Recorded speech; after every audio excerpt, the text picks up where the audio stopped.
فضيحة مدوية هزت أروقة صناعة السينما. شركة روتانا العملاق العربي في الإنتاج الفني وقعت ضحية لعملية نصب بملايين الجنيهات.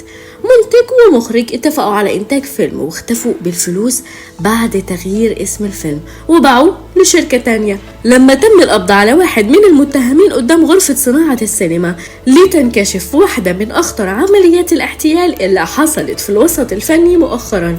عايز تعرف ايه اللي حصل وتفاصيل الواقعة؟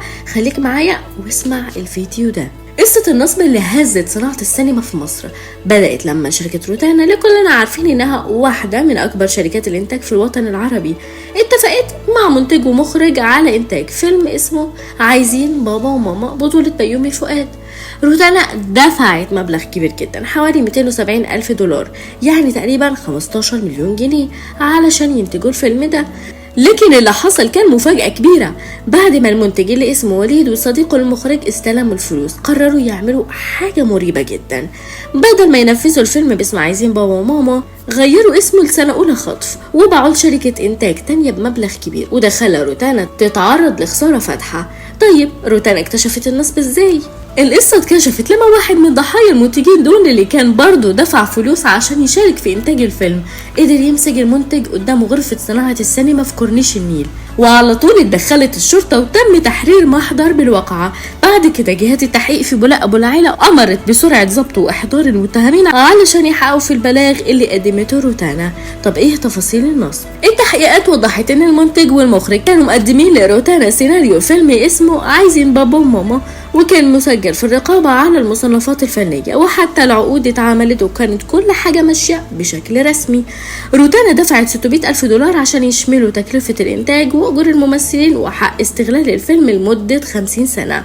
لكن بعد ما خدت شركة الإنتاج الفلوس قفلوا مقر الشركة واختفوا. روتانا ما كانتش عارفة إيه اللي حصل لحد ما تم القبض على المنتج قدام غرفة صناعة السينما. المفاجأة التانية كانت ان المنتج والمخرج اسسوا شركة تانية بنفس اسم الشركة الاصلية اللي اتفقوا بها مع روتانا لكن بسجل تجاري مختلف، وده مكنهم من بيع الفيلم لشركة تانية تحت اسم مختلف، واعترفوا بكل حاجة في التحقيقات.